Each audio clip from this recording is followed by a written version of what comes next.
You know that moment where you've just binged again and you're sitting there thinking, what is wrong with me? You wanted to be good all day and you were trying, but here you are again. And it is not like you don't know what to do. You've read the books, you followed the influencers, tracked the macros. Every day you wake up with the intention that today will be different. You wake up with the best intentions, but by the end of the day, the snacks have piled up. The guilt creeps in, you're frustrated, confused, and totally stuck in your head thinking, why can't I just stop? And then you start making the promises. I will be better tomorrow. I'll start fresh on Monday. Maybe I just need more discipline or a better plan or another reset. So why does this actually keep happening? What if the reason you can't stop thinking or you can't stop overeating isn't because you're broken, but because part of you is using food for something deeper than hunger? Let me tell you a story about someone. Let's call her Hannah. Hannah is 28, she's smart, she's successful, kind. On the outside, it looks like she has it all together. But on the inside, she feels like food is controlling her everyday life. She's constantly thinking about food, what she should or shouldn't eat. Her days swing between being good and eating everything. And every Monday, she starts over again. And the wildest part, Hannah knows the cycle. She sees it. She's been stuck in it for over 10 years. She's tried every plan, every tracker, every holistic reset, but no matter how hard she tries, she still thinks about food all day long. She still feels anxious when her body changes, still feels out of control around snacks at night, and more than anything, Hannah just wants to feel normal. Just like her friend who just eats when she's hungry, like her sister who isn't constantly body checking in every reflection, like food could just be food. But Hannah is stuck, and she doesn't understand why. She thinks, I know what I want. Why can't I just do it? Why can't she break it? It is because Hannah, like so many of us, never learned that her relationship with food is not just about the food. If you're anything like Hannah or how I used to feel in the past, this all might sound so painfully familiar. And just so you know, you are not alone in this. This cycle is not a sign that you're weak or addicted to food or that you're not trying hard enough. It is a sign that food and body obsession have quietly become your way of coping because, well, nobody taught you the tools that work better. So your brain did what brains do. It was looking for something and actually found something that felt soothing, rewarding, or gave you a sense of control. And unfortunately for so many of us, diet culture is what filled that gap, and that thing to soothe became food or the restriction. For Hannah, it was a warm cookie when she got dumped, ice cream when she felt invisible and lonely, snacks late at night when her brain just wouldn't shut off. And it worked. Temporarily, it worked.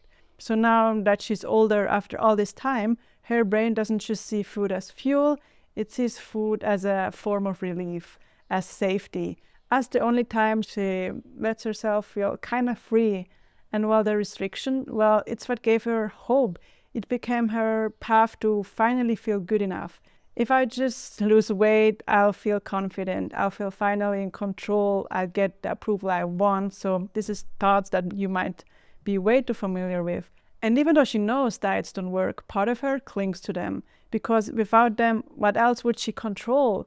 So even though she hates this cycle, part of her needs it because it has become a way for her to regulate hard emotions and to avoid others.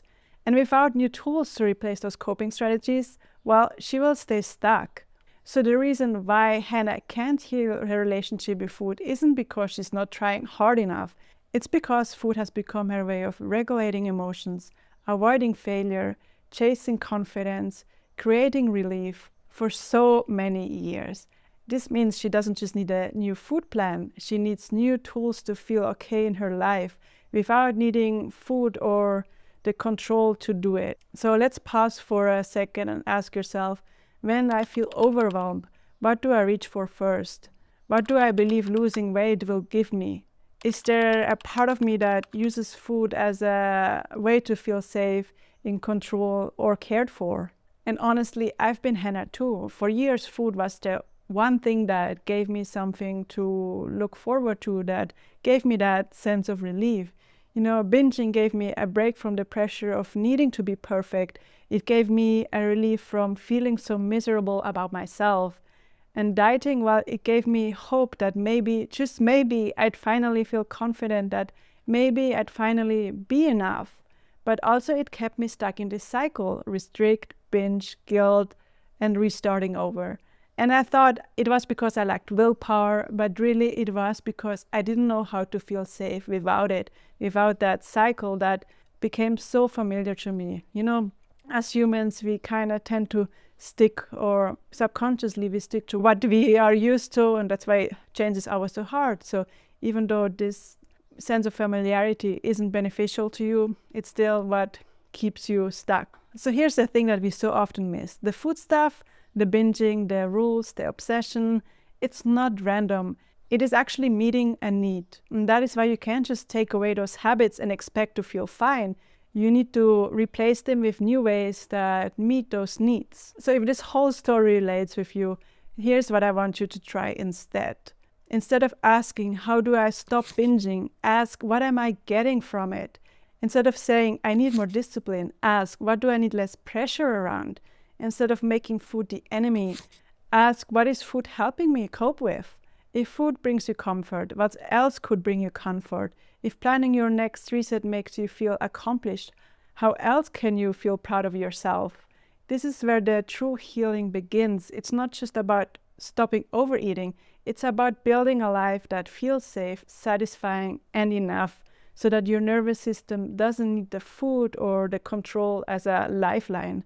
Because healing your relationship with food isn't about fixing what's wrong with you. It's about understanding why it started and what it's been doing for you. And from that place, you can start to meet those needs in new ways.